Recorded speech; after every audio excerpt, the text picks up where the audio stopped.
ছাত্ৰ-ছাত্ৰীসকল আজি আকৌ লৈ আহিছোঁ আৰু এটা ইম্পৰ্টেণ্ট অংক, যি অংক 2026 চনত বৰ্ড এক্সামত অহাৰ বহুত বেছি চান্স আছে। তো ভালকে চোৱা। ইয়াত আমাৰ প্ৰুফ কৰিব লাগে যে 1 মাইনাছ cos থিটা upon 1 প্লাছ cos থিটা আণ্ডাৰ ৰুটত আছে। ইয়াৰ সমান দেখুৱাব লাগে cosec থিটা আৰু মাইনাছ cot থিটা, এইটো দেখুৱাব লাগে। তো মই লেফ্ট হেণ্ড ছাইডটো লৈ লৈছোঁ। প্ৰথম কাম হ'ল আমাৰ হৰ পৰিমেয় কৰা। কেনেকৈ কৰিম চোৱা, পূৰণ দিবা, দি পেলাই এই যিটো চাইন আছে এই চাইনটো চেঞ্জ কৰিব লাগিব, ঠিক আছে। cos থিটা যিটো তুমি হৰত লিখিছা সেইটো তোমাৰ ওপৰতো লিখিব লাগিব, cos থিটা, ঠিক আছে।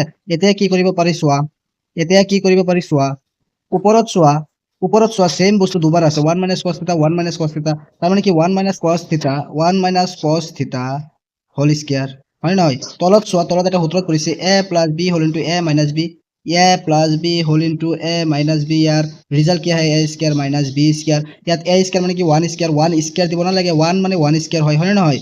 1 স্কয়াৰ দিলো 1 হ'ব, তো 1 দিলো, তাৰপিছত মাইনাছ আছে মাইনাছ দিলো, b ৰ জায়গাত কি আছে cos আছে, তাৰ মানে cos স্কয়াৰ থিটা, ঠিক আছে।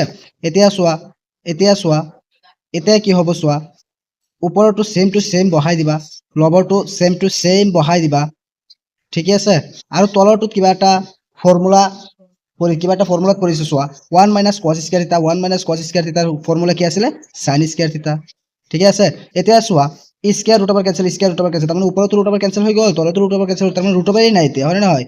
ওপৰত থাকিব কি 1 minus cos থিটা, তলত থাকিব sin থিটা, ঠিক আছে। এতিয়া এক্সট্ৰাকে লিখা 1 by sin থিটা minus cos থিটা upon sin থিটা।